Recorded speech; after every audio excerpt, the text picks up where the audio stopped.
오늘은 제4과 5장, 6장 연구할 차례입니다. 5장, 6장 우리가 개관할 때 다 알아봤듯이 음행이라는 주제와 소송이라는 주제가 나오죠.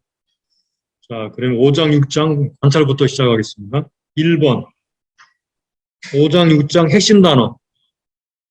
항상 했던 방법으로 한 것입니다. 반복되는 단어가 주로 핵심 단어가 되고 하나님의 이름이 핵심 단어가 됩니다. 지금은 우리가 강의 중이기 때문에 시간을 절약하기 위해서 제가 꼭 필요한 단어들만 관찰을 하면서 나가도록 하겠습니다.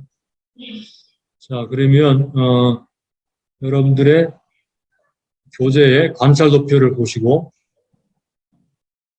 함께 해보도록 하겠습니다. 자, 핵심 단어 첫 번째 찾아볼 단어가 음행이라는 단어입니다. 음행.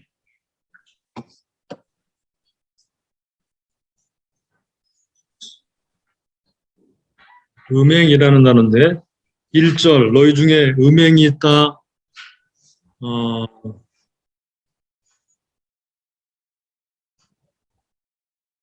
너희 중에 음행이 이건 잘 안 보이네.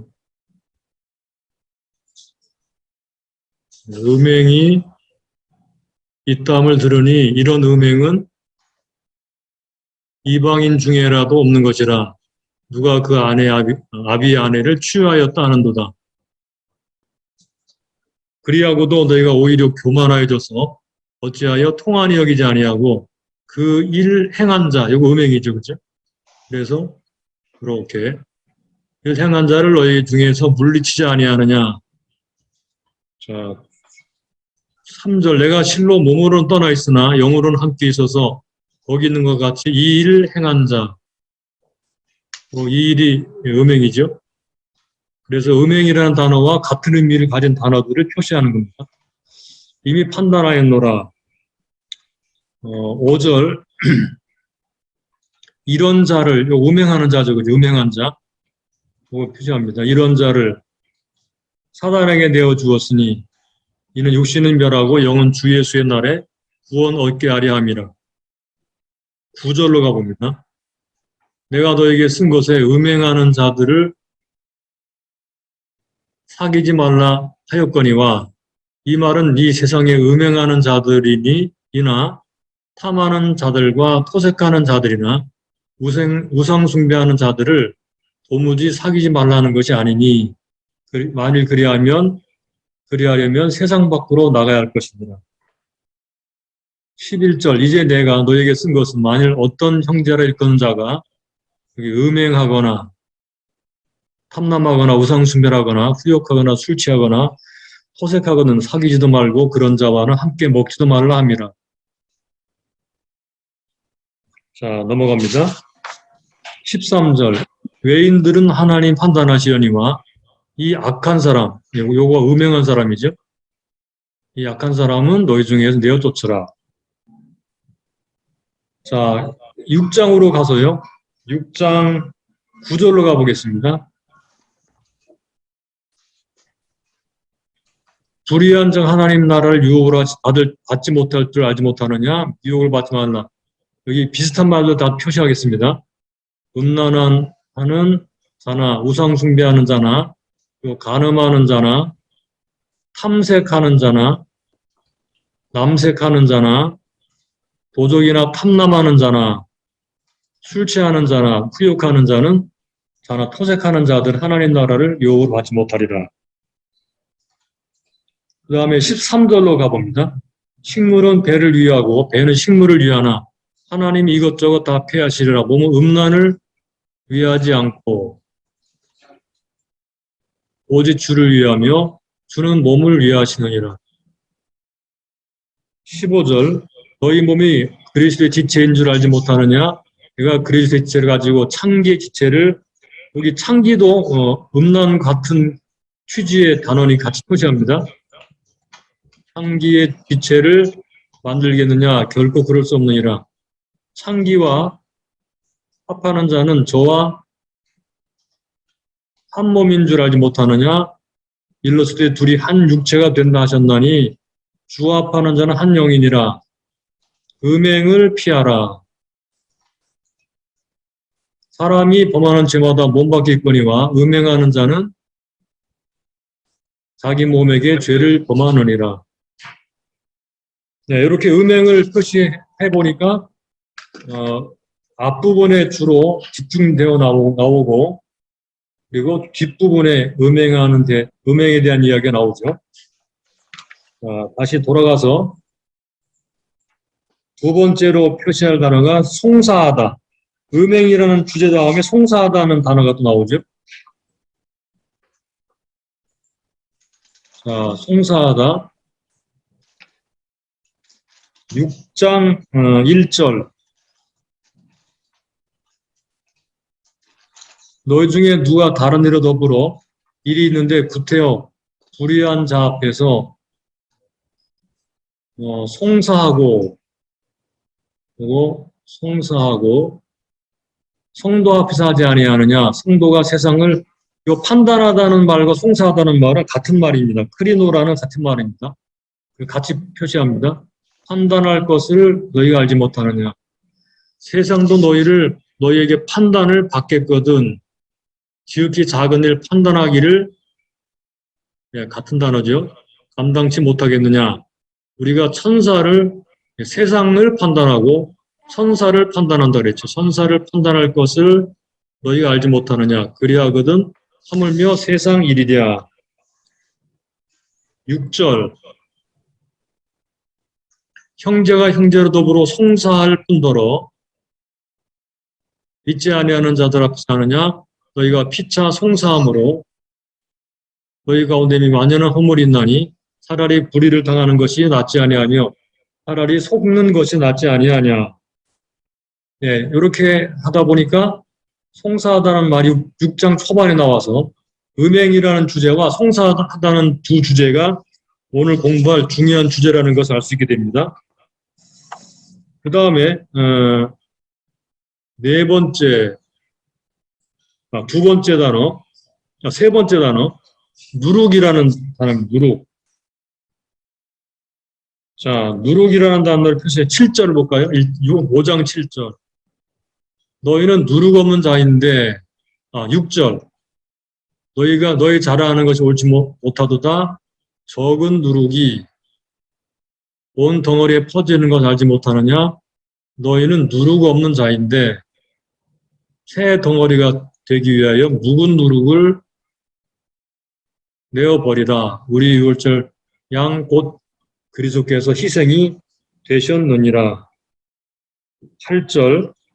이러므로 우리가 명절을 지키되 묵은 누룩으로 또 말고 괴악하고 악독한 누룩으로도 말고 오직 순전함과 진실함에 누룩 없는 떡으로 하자.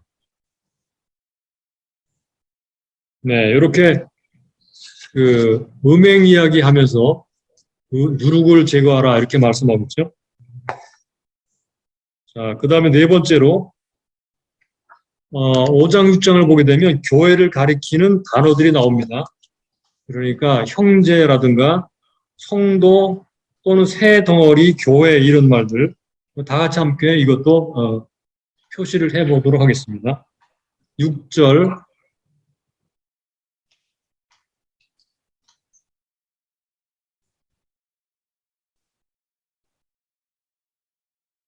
자, 6절. 너희의 자랑하는 것이 옳지 못하도다.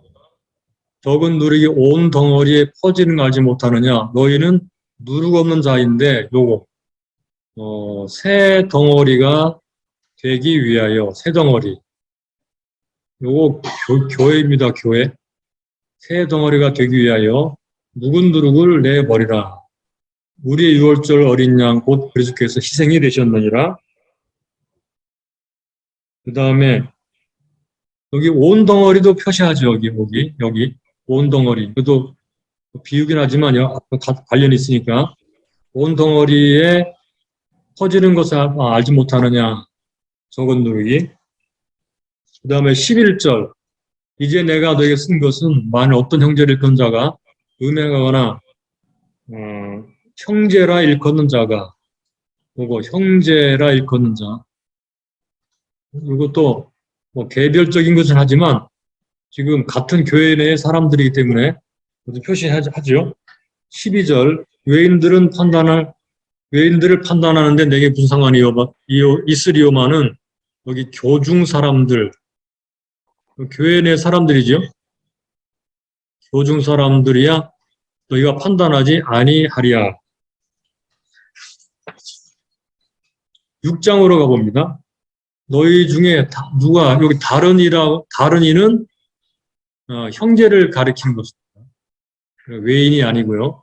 더불어 일이 있는데 구태 불의한 자들 앞에, 이거 세상 사람들이고요. 성사하고 성도 앞에서, 성도, 예. 교회 구성원들 가리키는 말이죠. 성도 앞에서 하지 아니하느냐? 2절 성도가 세상을 판단할 것을 너희가 알지 못하느냐? 세상도 너에게 판단을 받겠거든 지극히 작은 일 판단하기를 감당하지 못하겠느냐? 그 다음에 4절 그런즉 너희가 세상 사건을 있을 때 교회에서 경히 여김 받는 자들을 세우느냐? 내가 너희를 부끄럽게 하려 하여 이 말을 하노니 너희 가운데 형제간 이를 판단할 만한 지혜인 자가 하나도 없느냐? 이렇게 말했습니다. 자, 8절로 가보겠습니다. 6절 형제가 형제로 더불어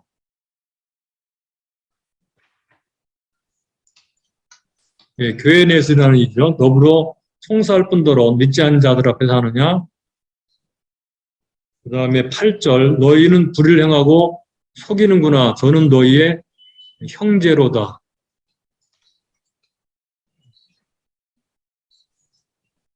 자, 여기까지 보면 이제 형제라는 말이 나오고 그 다음에 교중 사람들 그리고 온덩어리, 새덩어리 이런 말로 돼 있습니다. 자, 마지막 하나만 더 해보죠. 이제 6장 마지막 끝부분에서 몸이라는 단어가 나옵니다. 자, 일단은 같은 단어를 한번 찾아봅니다. 여기 몸이라는 단어가 5장 3절에 나옵니다. 5장 3절. 이게 몸. 내가 실로 몸으로는 떠나 있으나 영으로는 함께 있어. 그래서 몸과 영이라고 하는 단어가 서로 대조가 되죠. 그죠? 이걸 염두에 두고 6장으로 가보겠습니다. 6장 13절.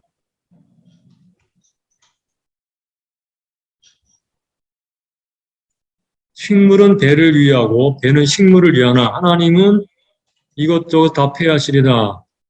이게 몸은 음란을 위하지 않고 오직 주를 위하며 주는 몸을 위하시느니라. 하나님이 주를 다시 살렸고 또한 그의 권능으로 우리를 다시 살리시리라. 15절 너희 몸이 그리스도의 지체인 줄 알지 못하느냐. 내가 그리스도의 지체를 가지고 창기 지체를 만들게는 결코 그럴 수 없느니라. 창기와 파는 자 저 한 몸인 줄을. 그래서 몸은 영과 몸이 여기 나오죠. 그죠? 여기도 여기 17절에 계속 읽어보겠습니다. 창기와 파는 자는 저 한 몸인 줄 알지 못하느냐. 이르렀을 때 둘이 한 육체가 된다 하셨나니 주와 파는 자는 한 영이니라. 여기서 몸과 영이 이렇게 구별되어 나타납니다. 18절 음행을 피하라. 사람이 범하는 죄마다 몸 밖에 있거니와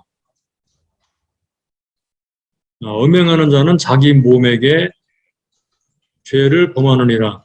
너희 몸은 너희가 하나님께로부터 받은 바 너희 가운데 계신 성령의 전인 줄 알지 못하느냐. 값으로 산 것이 되었으니 그런 너희 몸으로 하나님께 영광을 돌리라. 네, 이렇게 보니까 끝부분에 음행이라는 말이 다시 나오면서 각 개개인이 음행을 피하라고 하는 부분과 함께 몸에 대한 이야기가 나오죠. 자, 여러분들 관찰 도표들 이렇게 표시가 되어 있으면 되겠습니다. 다음에 넘어가겠습니다. 괄호 2번, 대조. 예, 대조가 또 중요하죠. 5장 1절, 너희 중에 심지어 음행이 있다물 들은 이런 음행은 이방인 중에라도 없는 것이라. 자,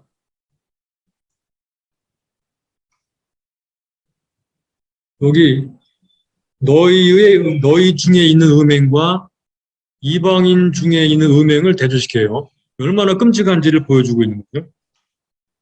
3절, 내가 실로 몸으로는 떠나 있으나 영으로는 함께 있어서. 몸으로는 떠나 있지만 영으로 함께 있다. 굉장히 어려운 말인데 아무튼 대조가 되죠. 몸과 영이. 그 다음에 5절을 볼까. 이런 자는 사탄에 내어두었으니 육신은 멸하고, 영은 우리 주 예수의 날에 구원 얻게 하려 합니다. 그래서 육신과 영이 대조가 되죠. 육신은 멸망하고 영은 구원받는다. 6절, 너희의 자라하는 걸 옳지 아니하도다. 적은 누룩이 온 덩어리에 퍼지는 것을 알지 못하느냐. 적은 누룩과 온 덩어리. 예, 대조가 되죠. 7절, 너희는 누룩 없는 자인데 새 덩어리가 되기 위하여 묵은 누룩을 내어버리라. 누룩 없는 자인데 새 덩어리가 되기 위하여 묵은 누룩, 새 덩어리와 묵은 누룩이 대조가 되죠. 새와 묵은. 예, 묵은 누룩, 거기 또 악독한 누룩, 이런 누룩이 이건 뭘 말할지 나중에 해석할 때 알아보겠습니다. 그 다음에 8절, 이러므로 우리가 명절을 지키되 묵은 누룩으로도 말고 누룩도 말고 괴악하고 악독한 누룩도 말고 오직 그러나 순전함과 진실함에 누룩 없는 떡으로 하자. 말고 그러나 무엇을 하자. 대조가 되죠. 그래서 버릴 것이 뭔지를 말해주고 있습니다. 10절, 이 말은 이 세상에 음행하는 자들이나 탐남하는 자들과 토색하는 자들이나 우상 숭배하는 자들을 도무지 사귀지 말라 하는 것이 아니니 만일 그리하려면 세상 밖으로 나가야 할 것이다. 그래서 11절과 12절이 대조가 돼요. 그러니까 사귀지 말라라는 말은 세상 사람들을 사귀지 말라는 것이 아니고 11절, 이제 내가 너에게 쓴 것은 만일 어떤 형제를 긋는 자가 음행하거나 그래 형제가 그런 죄를 지을 때 사귀지 말아라 그런 말이죠. 12절, 외인들을 판단하는 데에게 부상관이 있으려마는 교중 사람들이야. 너희가 판단치 아니하랴. 외인들을 판단하는 것과 교인들을 판단하는 것. 13절, 외인들은 하나님 판단하시려니와 이 악한 사람은 너희 중에 쫓아라. 하나님이 외인들을 판단하시고 이 악한 사람, 즉 교회 중에서 음행을 저지른 사람은 너희들이 내어 쫓으라 이렇게 말합니다. 하나님이 하시겠지가 아닙니다. 성도들이 내어 쫓으라는 것입니다. 너희 중에 누가 다른 일로 더불어 일이 있는데 구태여 불의한 자들 앞에 송사하고 여기 불의한 자들과 성도가 대조가 되죠. 불의한 자들과 성도 앞에서 2절, 성도가 세상 판단을 그저 알지 못하느냐? 세상도 너희 판단받겠거든. 지극히 작은 일 판단하기를 감당하지 못하겠느냐? 예, 세상은 크죠, 그죠? 근데 작은 일 판단한다. 작죠? 예, 대조입니다. 그 다음에 3절, 우리가 천사를 판단할 것을 너희가 알지 못하느냐? 그러하거든 하물며 대조죠, 그죠? 세상 일이야. 천사와 세상을 또 대조시키죠. 4절, 그런즉 너희가 세상 사건이 있을 때 교회에서 경의 여김 받는 자를 세우느냐. 여기 세상 사건과 너희가 세상 사건이 있을 때 교회에서 경의 여김 받는 자들을 세우느냐. 세상 사건과 교회에서 경의 여김 받는 자들. 너희가 세상 사건인데 요거는 너희는 바로 교회 안에 있는 사람들의 들 이야기죠. 근데 요거는 교회 밖에 있는 사람들이라는 것에 대조가 됩니다. 자, 그 다음에 6절. 형제가 형제로 송사할 뿐더러 믿지 않는 자들 앞에서 하느냐. 형제 간의 송사와 믿지 않는 자 앞에서 송사. 이렇게 해서 대조를 시킵니다. 7절. 너희가 자 송사함으로 너희 가운데 완전한 허물이 있나니 차라리 불의를 당하는 것이 낫지 아니하며 차라리 속는 것이 낫지 아니하냐. 송사함으로 허물이 있다. 그러나 불의를 당하는 게 더 낫다. 이렇게 말합니다.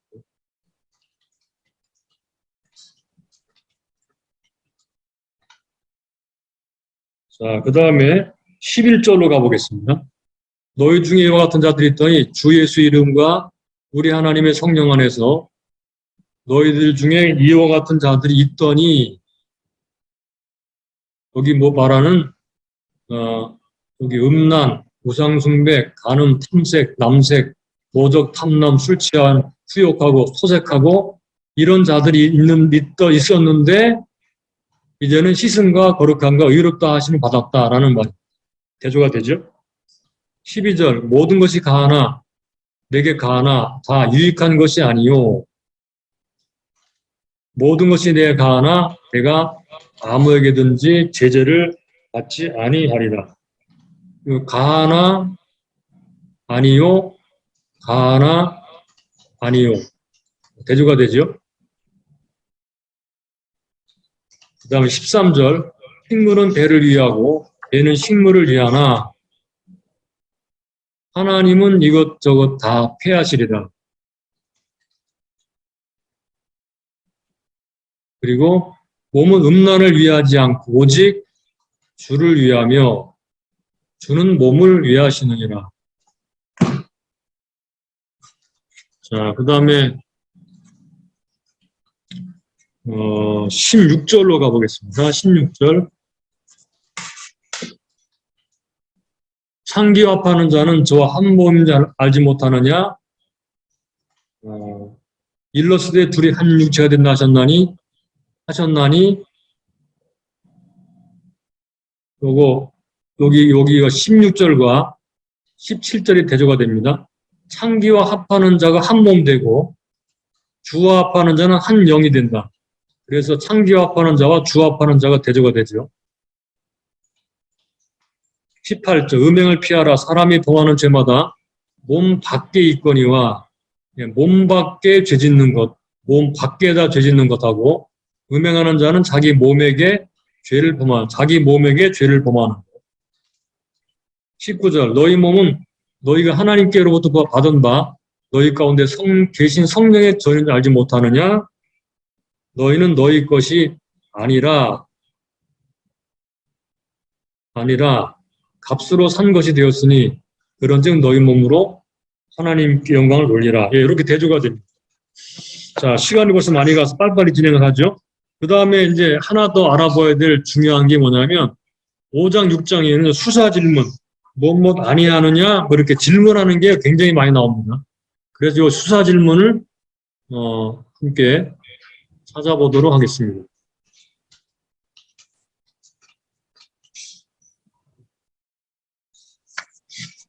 첫 번째 나오는 게요. 2절, 5장 2절. 그리하고도 너희가 오히려 교만해져서 어째 통한이 여기지 아니하고 부일행한 자를 너희 중에 물리치지 아니하느냐? 네. 그 다음에 12절. 외인들을 판단하는데 내게 무슨 상관이 있으려마는 교중 사람들이야 너희가 판단치 아니하랴 판단해야 된다는 거죠.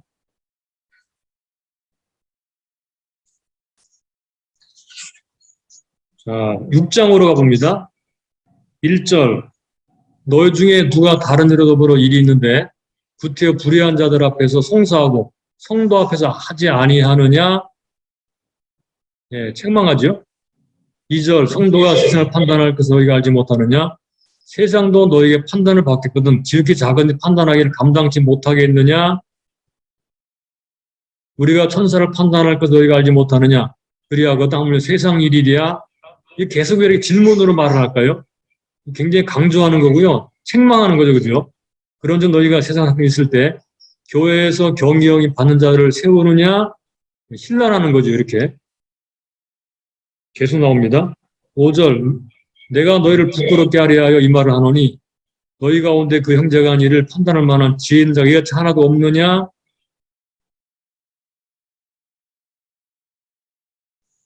6절 형제더러 송사할 뿐더러 믿지 않은 자들 앞에 하느냐? 너희가 피차 송사함으로 너희 가운데 이미 완연한 허물이 있나니 차라리 불의를 당하는 것이 낫지 아니하며 차라리 속는 것이 낫지 아니하냐?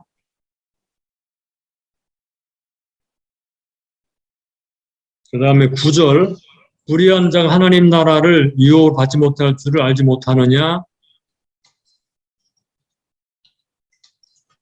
그리고 15절로 가봅니다. 너희 몸이 그리스도의 지체인 줄 알지 못하느냐?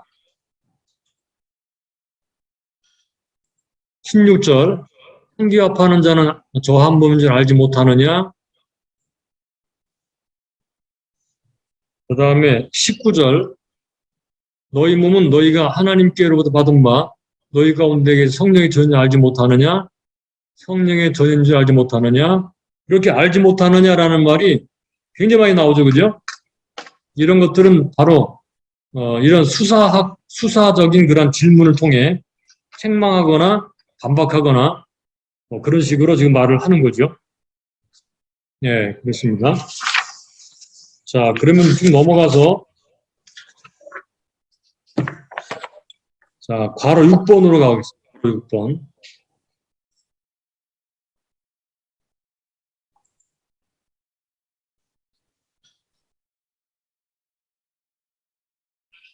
목록이 나오는데 이 목록은 시간상 다 일일이 하지 않고요. 하나만 보겠습니다. 여기 몸이 나오죠. 몸과 영이 구분됩니다. 몸은 음란을 위하지 않고 주를 위한다. 주는 몸을 위한다 그랬고요. 몸은 그리스도의 지체라 그랬고 창교합하는 자는 창교와 한 몸이 된다 그랬고 음행은 자기 몸에게 죄를 짓는 것이고 몸 밖에 죄가 있고 몸 안에 죄가 있죠. 그리고 몸은 성령의 전이다 그랬습니다. 몸으로 하나님 영광을 돌리라 그랬고요. 자, 그래서 본문은 5장, 6장은요, 크게 세 가지 주제입니다. 음행, 소송, 요 몸이라는 주제가 나온 요 몸은, 이건 개인적인 음행에 관련된 그런 죄를 다룰 때 몸 이야기를 합니다. 자, 요거는, 제가 자료를 더 드릴 테니 끝나고 나서 제가 카톡으로 올려드릴게요.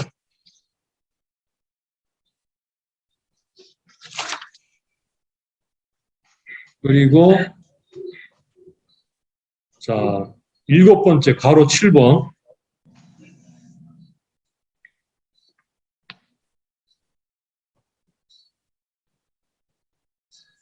괄호 7번 5장 6장 그 제목 그리고 단락 제목 보겠습니다.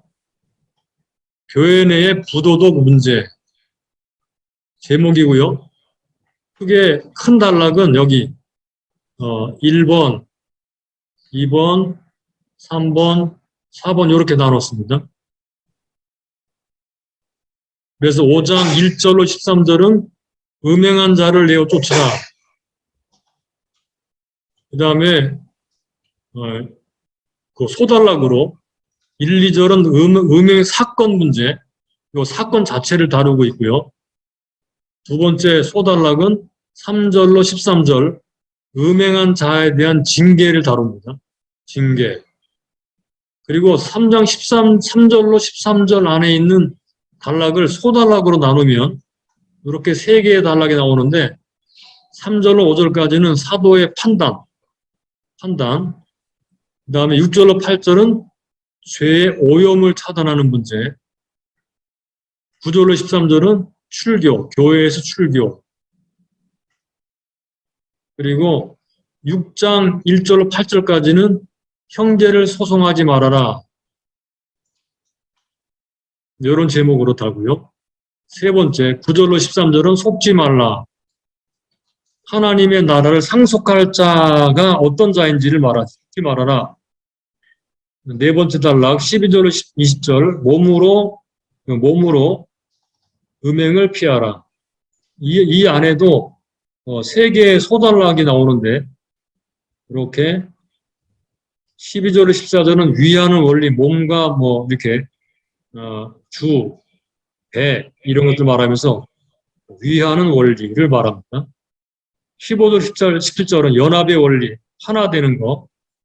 18절로 20절은 성전의 원리, 몸은 성전이다 그랬죠. 그래서 크게 네 개의 단락을 주목하세요. 첫째, 5장 1절로 13절, 음행한 자를 내어 쫓으라 그랬고, 두 번째, 6절로 18절, 6장 1절로 8절, 형제를 소송하지 말아라. 세 번째, 9절로 11절, 속지 말라. 그리고 네 번째, 12절로 20절, 몸으로 음행을 피하라. 이렇게 단락을 나눴습니다. 이것도 자세한 건 제가 나중에 자료로 넘겨드릴게요.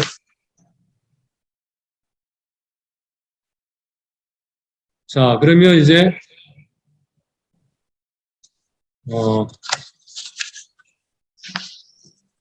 해석에 들어가도록 하겠습니다. 해석 3번으로 가보죠. 3번.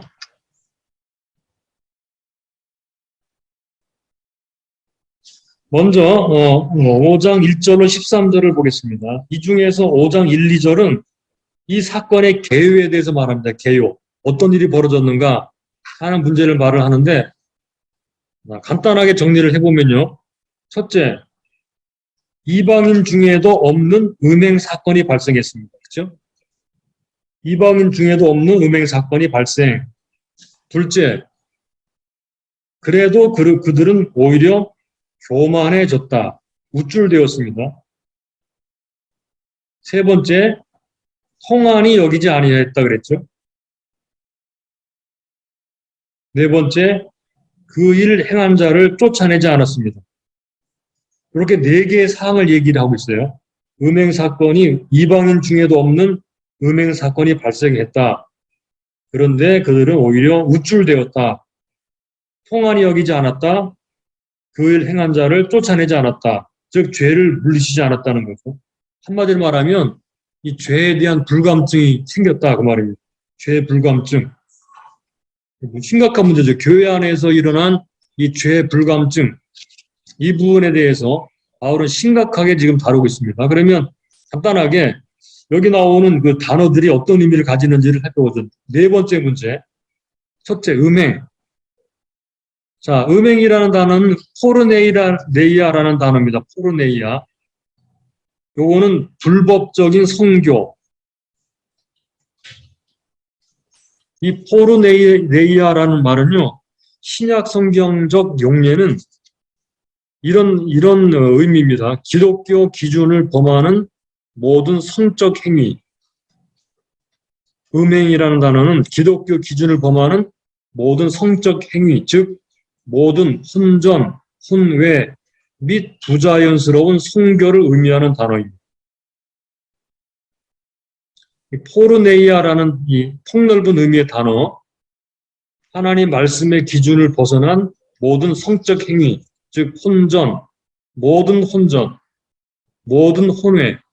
그리고 부자연스러운 성교, 이거 음행이라 이렇게 불러요. 그런데 본문에 보니까 누가 아비의 아내를 취했다 그랬죠, 그죠? 누가 아비의 아내를 취했다. 여러분 교재 이 괄호 2번을 볼까요? 거기 보면은 표준 세번역도 이렇게 번역했어요. 자기 아버지의 아내를 데리고 사는 일까지 있다. 그리고 현대인의 성경도 어떤 사람이 계모와 함께 살고 있다. 그 다음에 RSV, 그 다음에 NLT 이러한 성경도 is living with his father's wife라고 되어 있어요. 그러니까 어떤 사람이 그 아버지의 계모를 데리고 산다는 것입니다. 즉 아버지가 살아있는 동안에 계모를 아내나 첩으로 삼았다 그런 말이죠. 그런데도 이 사람들은 통한이 여기지 아니하고 오히려 교만해졌습니다. 그 교만하다라는 말이 나오죠.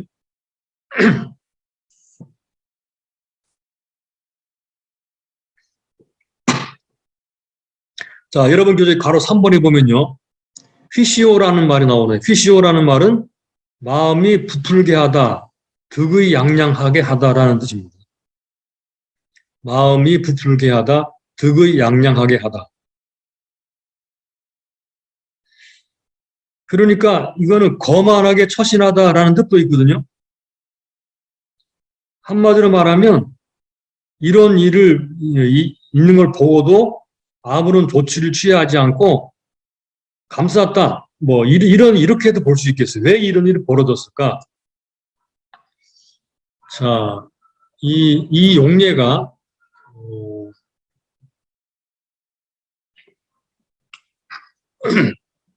여기 자, 여기 휘시오라는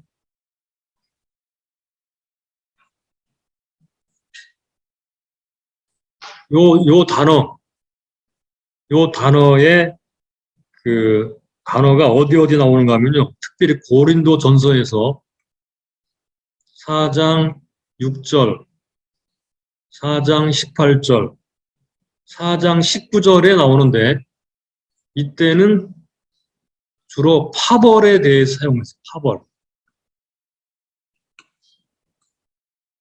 파벌에 대해서 사용된 그런 단어예요. 그러니까 다시 말하면 같은 당파끼리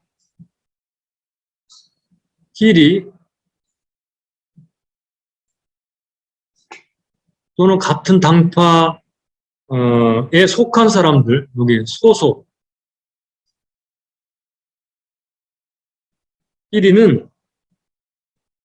두둔했다는 말이에요. 두둔했다.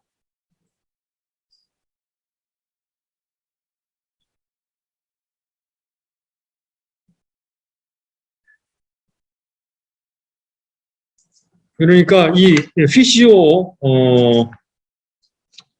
교만하다, 즉 마음이 부풀어져 득의 양양하다 라고 하는 그런 말 속에는 자기들끼리는 봐줬다 그런 의미가 내포된 그런 단어로 보는 게 좋다 그런 뜻입니다. 그러니까 여기 나오는 교만이라고 하는 것은 하나님을 두려워하지 않고 자기 하는 일에 자신 있어 하는 것처럼 보이는 거예요. 예를 들면은요, 이런 겁니다. 요즘에 우리나라 정치라든가 뭐 교회도 마찬가지예요. 보면은 진영 논리라는 게 있지, 진영 논리. 같은 편끼리는 봐주는 겁니다. 같은 편끼리.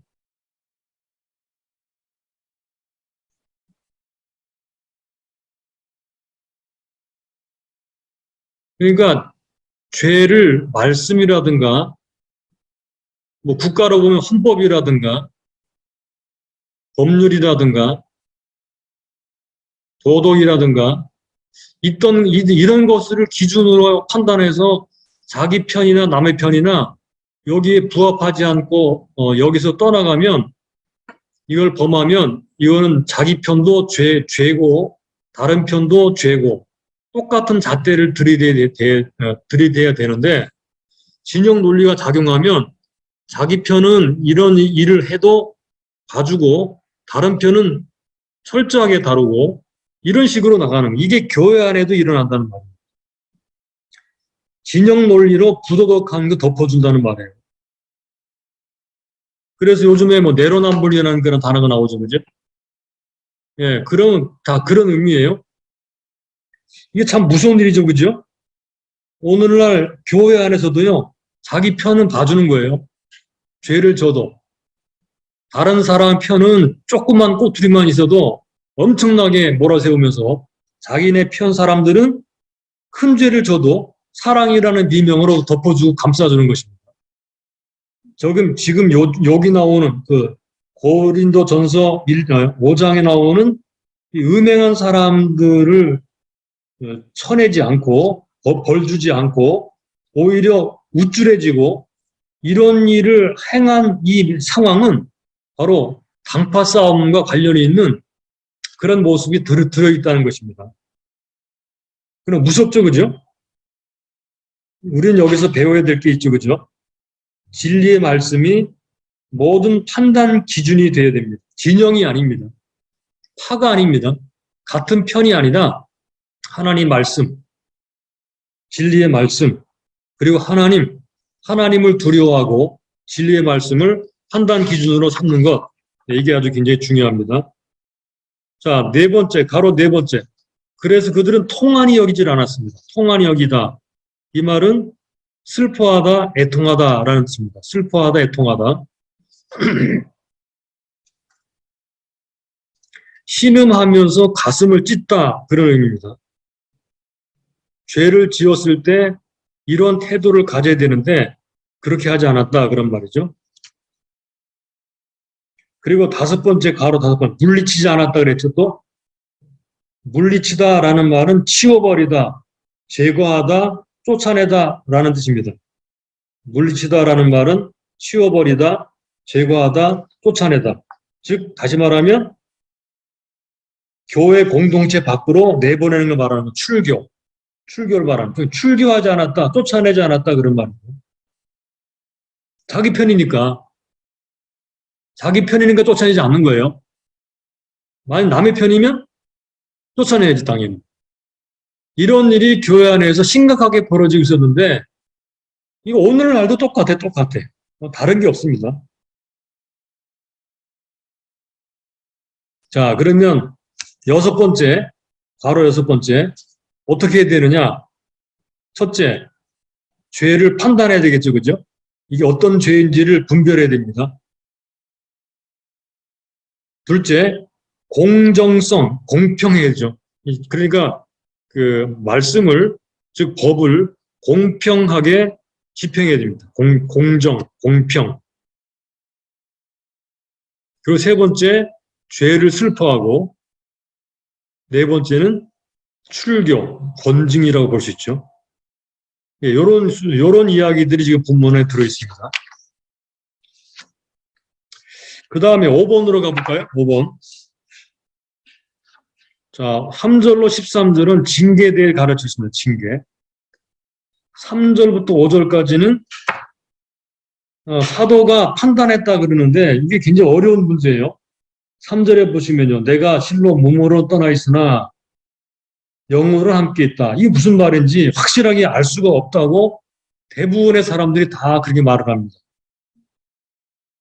영으로 함께 있고 몸으로는 함께 있지 않다. 예, 어떤 것인지를 좀 더 연구를 해보시기 바랍니다. 아무튼 그런데 분명히 알 수 있는 것은 사도 바울은 지금 이 일을 판단했다는 말입니다. 판단했다. 그리고 사단에게 내어주었다 그랬죠. 5절에 사단에게 내어주었다. 이 말은 교회의 보호 밖으로 내보냈다라는 말입니다. 이런 것이 어떤 것에서 왔는가 하면 출애굽 때 보면요. 어린 양의 피를 문 인방과 설주에 발라서 그 안에 있는 사람들 보호를 받았죠. 마찬가지로 예수 그리스도의 보혈이 있는 교회 안에 있는 사람들은 보호를 받지만 그러나 교회 밖으로 내쳐진 사람들은 사단이 마음대로 할 수 있는 그런 권세가 생기게 돼요. 그래서 생명까지도 가져갈 수 있도록 하나님이 허락하시는 상태가 된다는 말이에요. 그러니까 여기 사단에게 내어주었다라는 말은 교회 밖으로 내보내고 교회의 보호가 없는 그런 상태에서 살게 함으로써 회개하고 다시 구원받을 수 있는 기회를 갖도록 했다. 그런 의미로 받아들이는 게 가장 적정하다고 생각이 됩니다. 그리고는 또 말하기를요. 이 괄호 2번 6절로 8절 그러면서 죄를 차단하라 라는 말씀을 합니다. 교회를 순결하게 보호하라. 자, 여기 보면 6절 너희의 자랑하는 것이 옳지 아니하도다.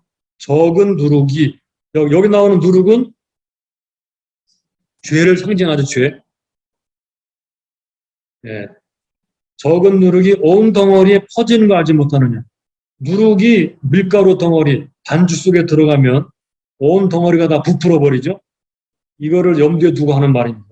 그러니까 작은 죄라도 교회 안에 들어오게 되면 다 퍼져버린다 그런 말이죠. 7절 너희는 누룩 없는 자인데 새 덩어리가 되기 위하여 묵은 누룩을 내어버리다. 묵은 누룩을 내어버리다. 그러니까 우리는 예수 그리스도의 피로 깨끗해진 새 덩어리, 새 빵이죠. 그죠? 이것은 그 누룩 없는 상태인 깨끗한 그런 죄가 없는 상태입니다. 그러므로 이 덩어리가 계속 이런 상태로 되기 위해서 묵은 누룩, 오래된 죄들이죠. 그죠? 이런 것들을 내어버려라. 누룩으로 발효되기 전에 발효되지 않은 빵을 먹었던 첫 유월절처럼 우리 자신을 그렇게 깨끗하게 드려야 된다. 이런 말입니다. 그래서 이러므로 8절 우리가 명절을 지키되 묵은 누룩도 말고 괴악하고 악독한 누룩도 말고 오직 순전함과 진실함에 누룩 없는 떡으로 하자. 계속 누룩 없는 떡, 누룩 없는 새 덩어리라고 말씀을 합니다. 자, 여기서 우리가 알 수 있는 게 뭐죠?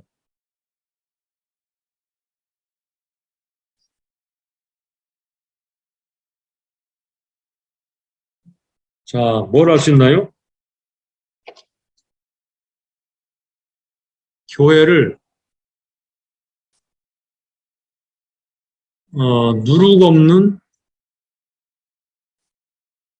새 덩어리라 그랬죠.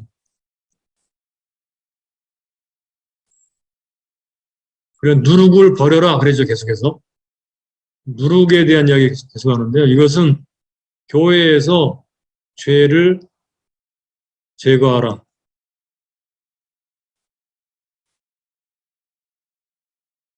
누룩 없는 새 덩어리가 되도록 하기 위해서 예수님께서 십자가에서 죽으셨는데 그러므로 교회 안에 들어오는 죄를 제거하여라. 교회는 죄를 계속 제거해야 됩니다. 회개하고 죄를 짓지 않도록 해야 됩니다. 성도들의 삶과 몸에서 누룩을 제거해야 됩니다. 죄를 없애야 됩니다.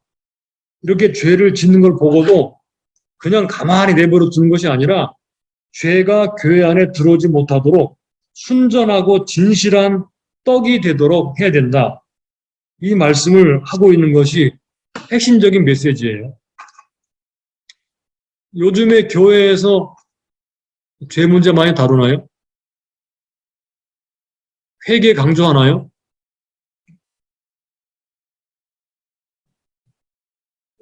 교회에서 강조하는 게 뭐죠? 회개를 강조하고 죄 짓지 않도록 강조하고 거룩하게 살도록 강조하는 것. 거룩, 순결, 진실. 예, 이런 덩어리가 돼야지. 이런 공동체가 되어야 되겠죠. 그죠? 예, 이게 지금 사도 바울이 강조하는 바입니다. 자, 가로 3번. 9절로 13절. 이 부분은 이제 출교에 대해서 말하죠. 출교. 최종적 조치, 회개하지 않는 이런 죄를 진 사람들에 대한 최종적 조치는 바로 출교입니다. 11절. 이제 내가 너에게 쓴 것은 만일 어떤 행자를 일컫는 자가 음행하거나 탐남하거나 우상 숭배를 하거나 수욕하거나 술 취하거나 토색하거든 사귀지도 말고 그런 자와는 함께 먹지도 말라 함이라. 자, 이 5장 앞부분에 나오는 이런 사람들에 대한 사도 바울의 조치는 출교입니다.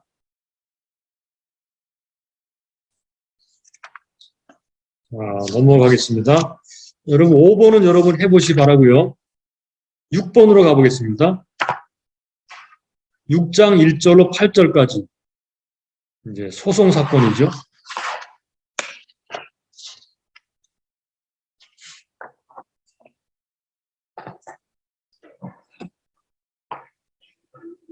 성도들끼리의 세상 사건, 세상 일. 여기 세상 일이 있다 그랬죠. 그죠? 4절에 보니까 그러는 너희가 세상 사건이 있을 때에 여기 세상 사건이라는 게 뭘까요?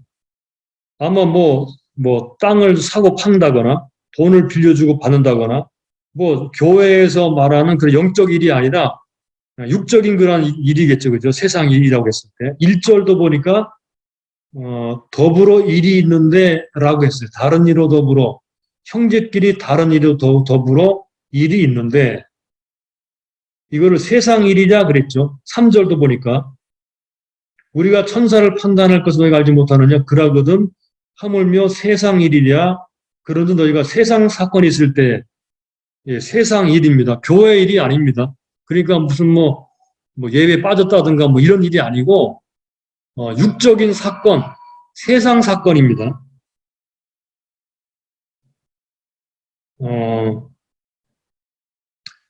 참고적으로 하나 알아둘 게 있는데요.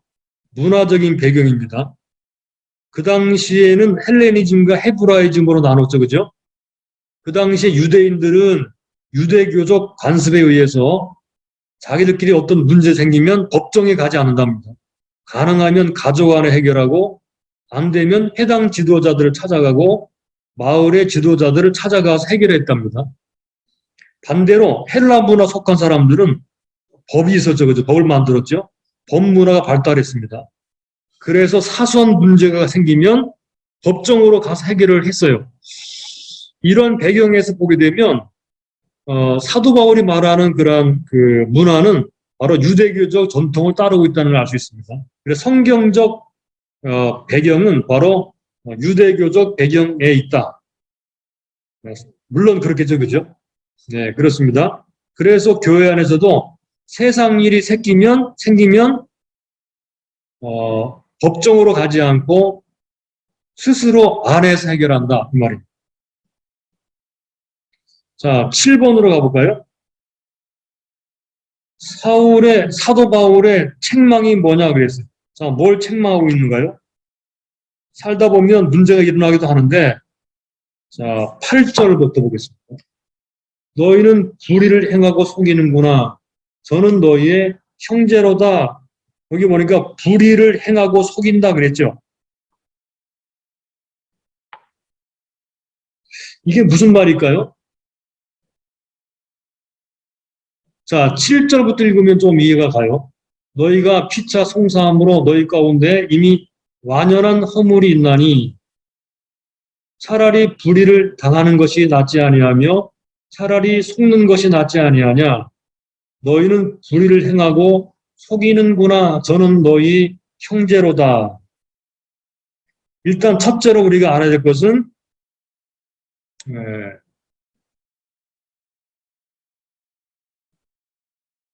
자, 이 상태에서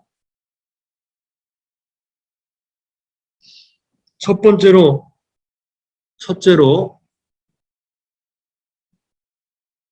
세상 법정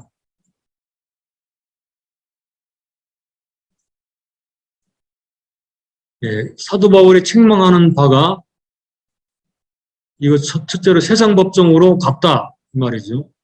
이걸 책망했죠. 두 번째는 7절부터 8절이 이게 소송 모습이에요. 자, 뭐라 그랬나요? 불의를 행하고 속인다 그랬어요. 이거 소송하다 보게 되면요. 이기려고 별 일들을 다 하는 겁니다. 세 번째, 9절부터 10절, 10절의 모습. 요게 바로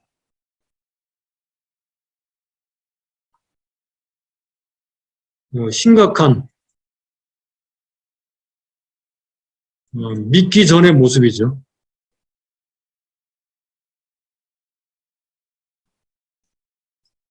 예, 자, 9절, 10절을 볼까요? 불의한 자가 하나님 나라를 유업으로 받지 못할 줄 알지 못하느냐? 여기 불의한 자라 그러죠. 불의한 자.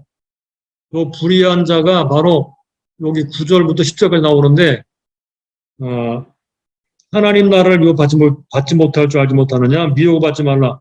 음란하는 자나 우상 숭배하는 자나 간음하는 자나 남색하는 자나 도적이나 탐남하는 자나 술 취하는 자나 후욕하는 자나 포색하는 자들은 하나님의 나라를 유업으로 받지 못하리라. 너희 중에 이와 같은 자들이 있더니 그랬어요.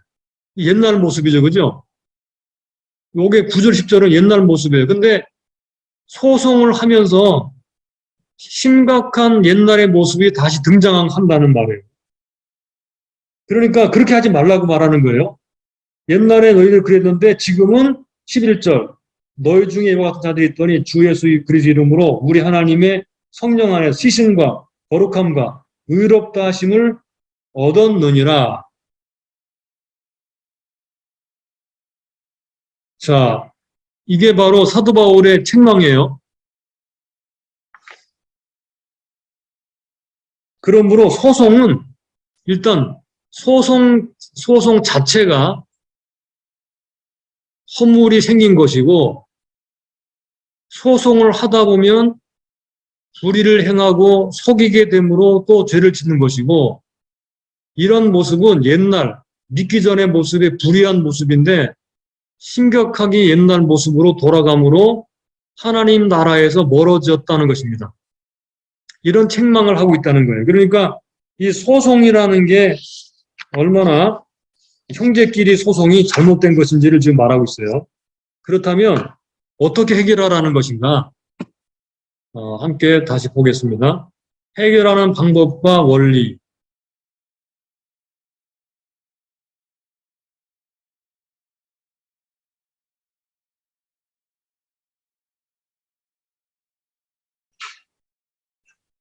자,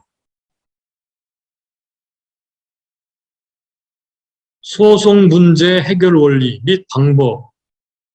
원리 및 방법.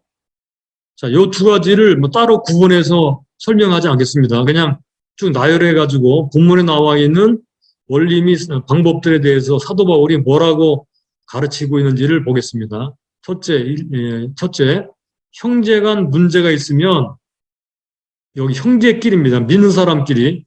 이 형제는 믿는 성도들끼리입니다. 형제 간 문제가 있으면 세상 법정으로 가지 않는다. 가지고 가지 않는다. 두 번째, 형제들 중에서 지혜로운 사람이 형제들 중에 지혜로운 사람이 그 사건을 다루도록 한다. 1절, 5절. 세 번째, 형제 간에는 어떤 식으로든 간에 소송하지 않는다. 그래서 1번과 3번이 중복되죠. 6절.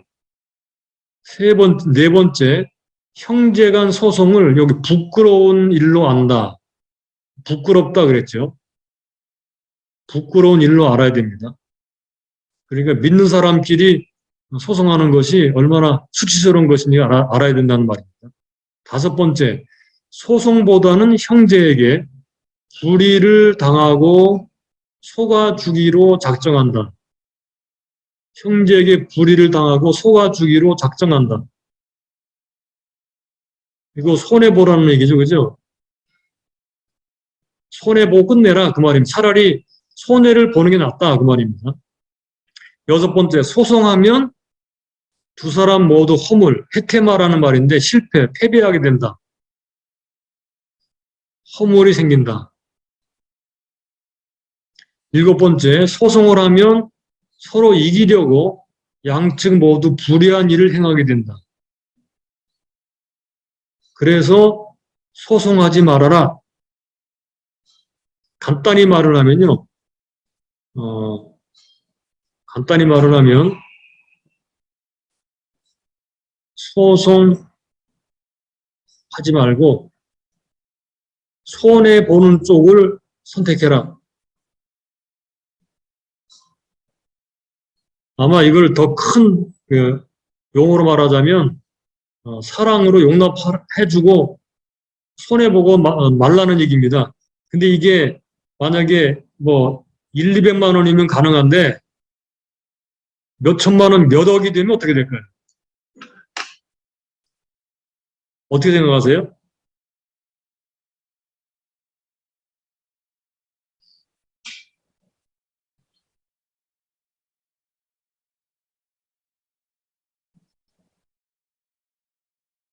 몇 천만 원, 몇 억이면 어떻게 될까요? 가능할까요, 이거? 성경은 소송하지 말아라 그랬는데, 근데 그럼 불신자와는 어떻게 해요, 불신자와는? 예, 불신자는 소송을 해도 됩니다. 이게 성경의 원리가 참, 우리에게 도전하는 바가 많습니다. 여기 보니까, 자, 그래서 근본적 교훈은 형제끼리 소송하지 말라는 것이며, 만일 소송을 하게 되면 형제들 중에 지혜로운 사람을 통해 하라는 것입니다. 자, 그렇다면 불신자와 믿지 않는 자와 소송은 해도 된다. 바울도 가이사에게 호소했다. 그러면 이렇게 하게 되면 어떤 일이 벌어지는가? 세상이 교회를 비난하는 일이 줄어들게 되고 하나님께 대한 믿음과 형제에 대한 사랑이 필요하고 손해를 감수해야 된다. 예, 그렇습니다. 손해를 감수해야 된다. 그러면 누가 책임져 준다는 거죠? 하나님이 책임져 준다는 것입니다. 예, 이런 설교를 하시기 바랍니다. 자, 9번으로 넘어가겠습니다. 9번, 6장 1절로 8절 연구하면서 성도의 신분에 대해 알게 된 걸 기록하라 했습니다. 성도의 신분. 왜 이런 일을 할 수 있어야 되느냐? 예, 신분이 다르기 때문입니다. 자, 성도의 신분.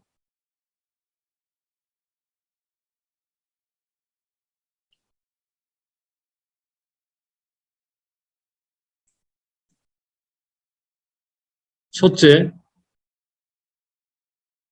세상을 판단할 자들. 네, 이렇게 얘기했죠, 그죠? 그리고 2절. 둘째, 천사를 판단할 자들.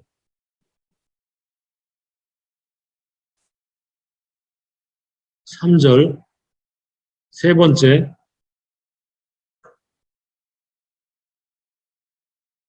불신자와는 소속, 나라가 다르다. 다른 자들. 1절, 4절, 6절. 그 다음에 네 번째는 예수 그리스도와 성령 안에서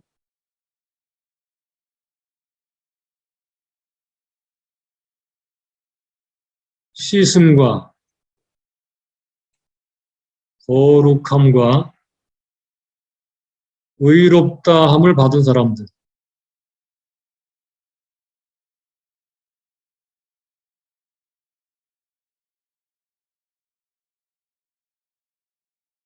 네, 이거 11절.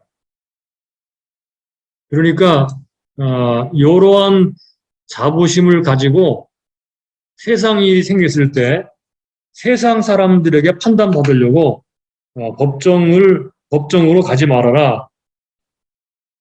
그러니까 문제를 지금 당장에 이익이냐 손해냐를 따지지 말고 종말론적 시각을 가지고 소속된 나라가 다르다는 것, 그리고 처리하는 방법도 다르다는 것을 알고 그렇게 해라 말씀을 하고 있습니다. 자, 그 다음에 10번으로 가보겠습니다. 10번 속지 말라 그랬죠?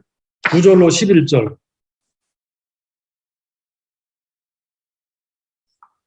불의한 자가 하나님의 나라를 유혹받지 못할 줄 알지 못하느냐? 미혹을 받지 말라. 요 미혹을 받지 말라라는 말이 속지 말라라는 말입니다. 또는 착각하지 말라 그런 말입니다. 속지 말라, 미혹을 받지 말라, 착각하지 말라.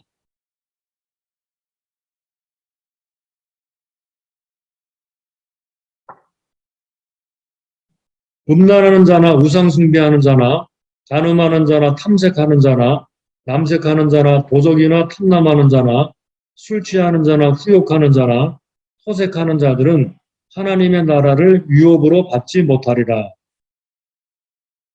아주 단호하게 말하죠, 그죠? 여기서 우리가 한 가지 좀 확인하고 넘어가죠.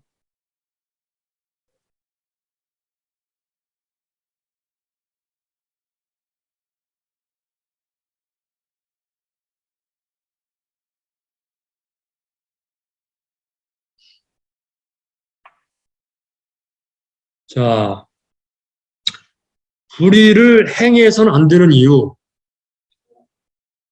불의를 행해서 안 되는 이유. 첫째, 형제이기 때문입니다.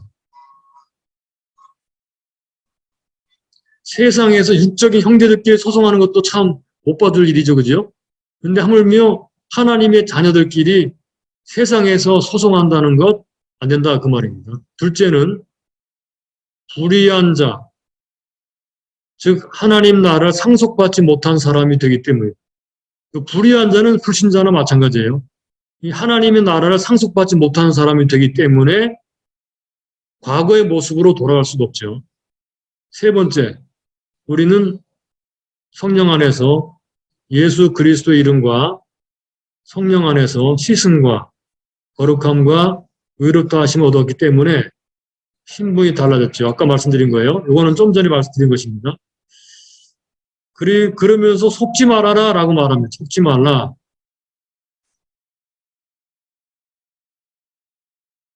속지 말라. 미혹을 받지 말라. 또는 착각하지 말라.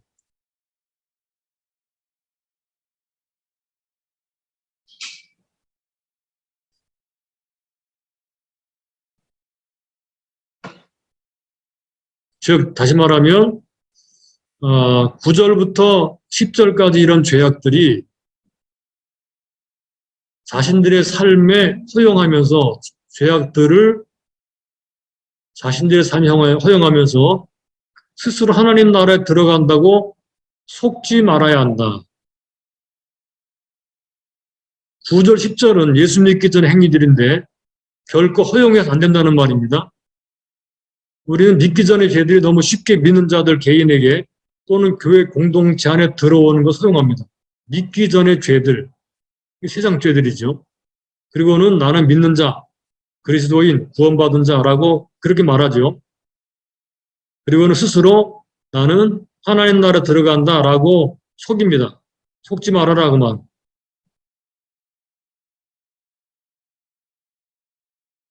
자, 다음은 요게 9절들 고전 6장 9절로 10절, 갈라디아 5장 19절로 21절, 계시록 21장 8절, 22장 15절, 에베소 5장 5절, 히브리서 12장 14절 등 하나님 나라에 들어가지 못한다고 선언한 죄들입니다.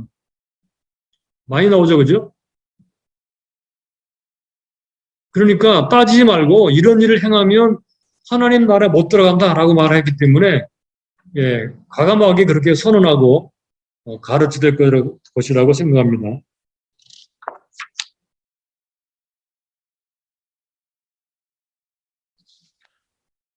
자, 6장 12절로 20절 11번으로 가겠습니다.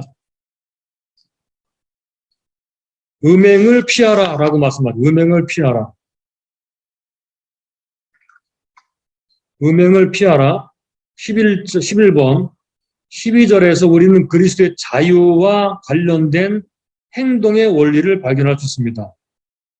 자유, 그리스도인의 자유와 행동의 원리. 자, 12절을 볼까요? 모든 것이 내게 가하나 다 유익한 것이 아니요.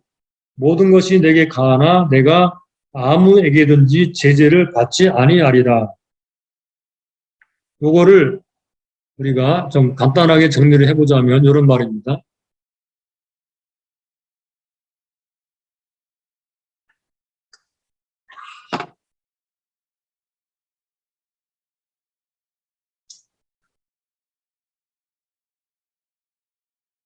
그리스도인의 자유와 행동 원리. 첫째, 명백하게 금지되어 있지 않지만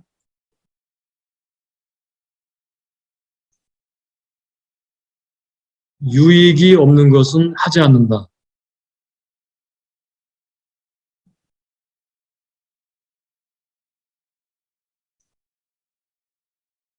예, 명백하게 하지 말아라 라고 하는 건 없지만 이건 유익이 없어 하는 것은 하지 않는 겁니다. 두 번째, 허용되어 있지만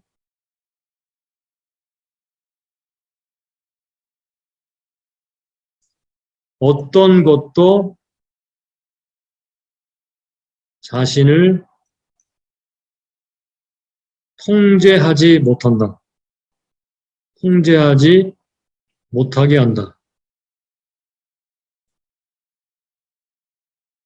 여기 허용되어 있지만 할 수 있다는 거죠. 할 수 있지만 할 수 있다고 해서 할 수 있는 것이 자기 자신을 통제해서 그것의 종이 되도록 하지 못하게 한다 그 말입니다. 술 마시는 쉬지 말아라 뭐 이런 거는 금지되어 있죠, 그죠? 뭐 또는 술을 마셔도 좀 지옥 가나요, 그죠? 그런데 이런 것들이 자기를 통제해서 거기에 끌려가지 않게 한다는 말입니다. 이거 유익이 없는 것이니까 안 하는 거고 통제하지 못하게 하기 위해서 하지 않는 거죠. 또는 하는 거죠. 무슨 말인지 이해되시죠? 세 번째, 자유는 덕을 세우는 것, 사랑이죠, 사랑. 사랑. 것에 제한받는다. 그리스도의 자유는 덕을 세우는 것에 제한받는다. 네 번째, 마지막 네 번째, 그리스도인을 유일하게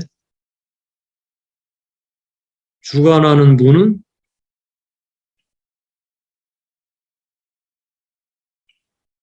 그리스도이시다. 예, 요게 바로 12절이 나타내는 중요한 의미이며 취지입니다. 12절에 나타내는 중요한 의미이며 취지. 그리스도인의 자유와 행동 원리, 명백하게 금지되어 있지 않지만 유익이 없는 것은 하지 않는다. 허용되어 있지만 그것이 자신을 통제하지 못하게 한다. 덕을 세우는 것에 제한받는다. 이웃 사랑이죠. 이거 이웃 사랑입니다. 그리스도인을 유일하게 주관하는 분은 그리스도이십니다. 그건 하나님 사랑입니다. 요 안에서 마음껏 자유롭게 사는 것입니다. 그리고 자신을 제재하거나 절제하는 것입니다. 이게 그리스도인의 자유입니다. 자, 그럼 이제 마지막 부분에서 12번 육체, 몸에 대한 기독교적 관점, 본문의 관점을 함께 살펴보겠습니다. 음행을 피하라 이렇게 말하고요. 몸으로 하나님께 영광을 돌리라 그랬죠. 자, 괄호 2번. 그 원리를 세 가지로 정리해 보겠습니다.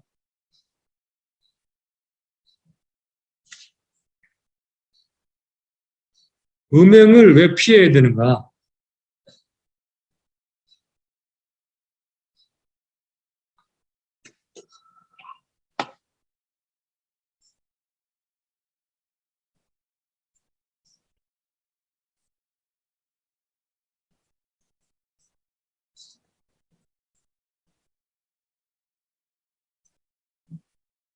음행을 피해야 되는 이유. 첫째,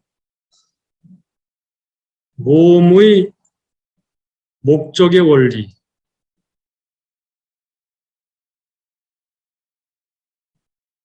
그 당시 사람들은 식물은 배를 위하여, 배는 식물을 위하여라고 했답니다. 그런데 이 원리를 성욕에까지 적용을 해서 성욕이 일어나면 성적 욕구가 있으면 그 몸은 그 욕구를 채우는 것이 식욕을 채우는 것과 같다고 그렇게 생각을 했고 그렇게 말을 하면서 마음대로 살았다고 그래요. 그런데 사도 바울은 말하기를 몸의 목적은 음란이 아니고 주님이시다라고 말합니다. 그러니까 여기 보니까 13절 식물은 배를 위하고 배는 식물을 위하나 하나님이 이것저것 다 폐하시리라 이렇게 말을 했죠. 몸은 음란을 위하지 않고 오직 주를 위하여 주는 몸을 위하시느니라. 서로 위하는 원리가 나옵니다. 이거를 제가 만든 말인데 이거 위하는 원리.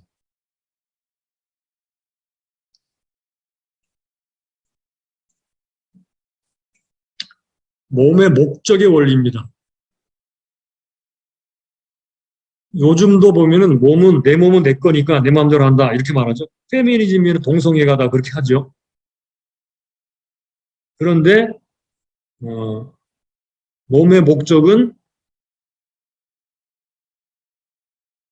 음란이 아니고 즉 욕정, 욕망, 음란이 아니고 주님이시다. 주님은 몸을 위한다. 이렇게 말했죠. 몸의 목적은 주님을 위해서이다. 주님을 위해서 몸이 있는 것이다. 이렇게 말합니다. 기독교는 성경은 끝까지 몸을 포기하지 않습니다. 그래서 몸은 음란을 위해서 망가뜨리는 게 아니라 주님을 위해서 살고 주님을 위해서 몸은 주님을 위해 살고 주님은 몸을 위해 하신다. 이렇게 말합니다. 그러니까 목적이 다르죠. 그죠? 세상 사람들과. 두 번째, 몸의 연합의 원리.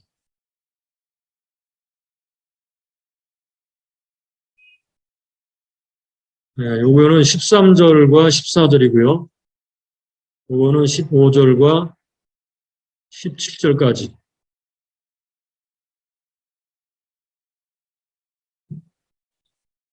자, 연합의 원리는 우리가 잘 아는 그런 이야기인데요. 15절, 너희 몸이 그리스도의 지체인 줄 알지 못하느냐. 몸은 그리스도의 지체다.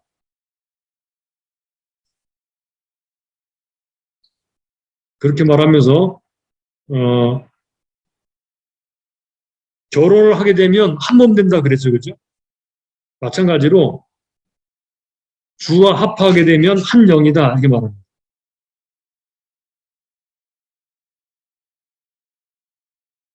주와 연합된 자, 연합된 영, 한 영.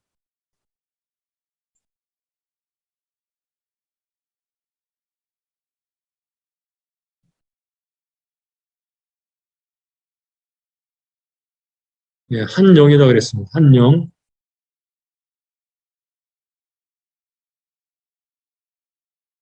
그러니까 만약에 이렇게 그리스도의 지체가 된 사람들, 주와 연합한 사람들이 창기와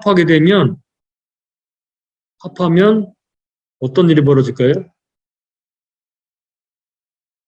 이거는 당연히 죄를 짓게 되죠.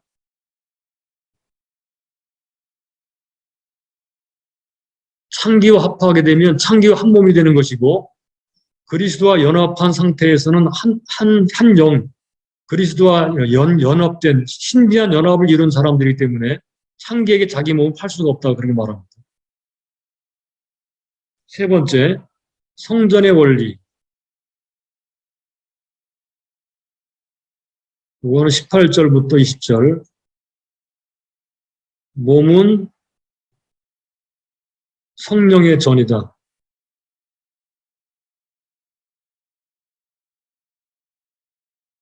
몸은 성령의 전이다.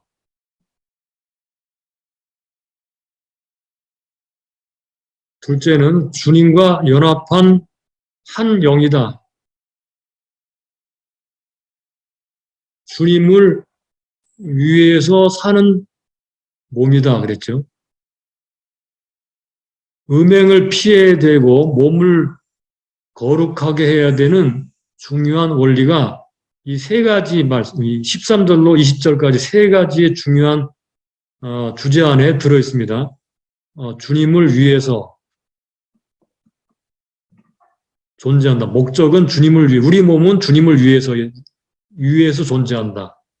주님과 한 몸이 된 사람이다. 몸은 성령의 전이다. 이게 마지막 부분에서 하는 말씀이에요. 그러므로 이 그리스도인의 거룩은 얼마나 그 차원이 깊고 높은지 알 수가 없습니다. 자, 이제 마지막으로 5장, 6장에서 말하는 우리가 어떤 존재인지를 말하는 세 가지 중요한 진술을 잠깐 적어보도록 하겠습니다.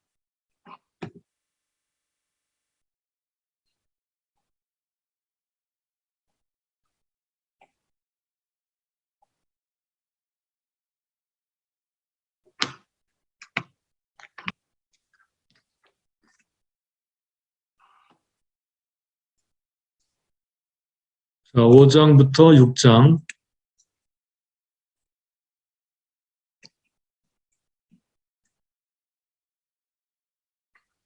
5장이 말하고 있는 것 중에 여기 누룩 없는 새 덩어리.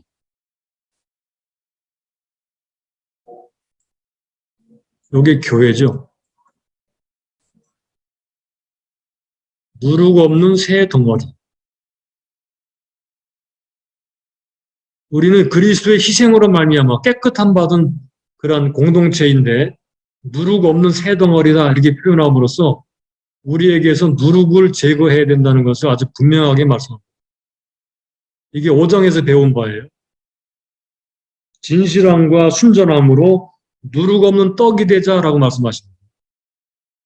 그러므로 우리 안에 이 누룩을 제거했으면 좋겠습니다. 누룩은 우리가 잘 아는 바와 같이 죄를 말하죠.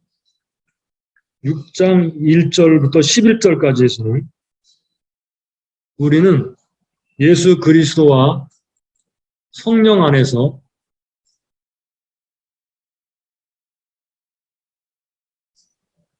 씻음과 거룩함과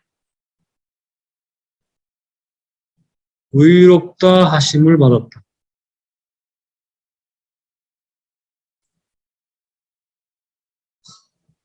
씻음과 거룩함과 의롭다 하심.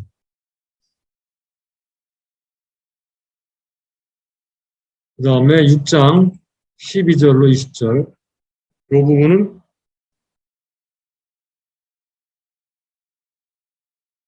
그리스도와 한 영, 성령의 전.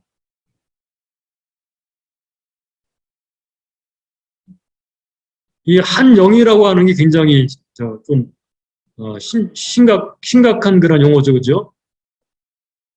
굉장히 독특하면서도 우리가 꼭 기억해야 될 그런 단어입니다.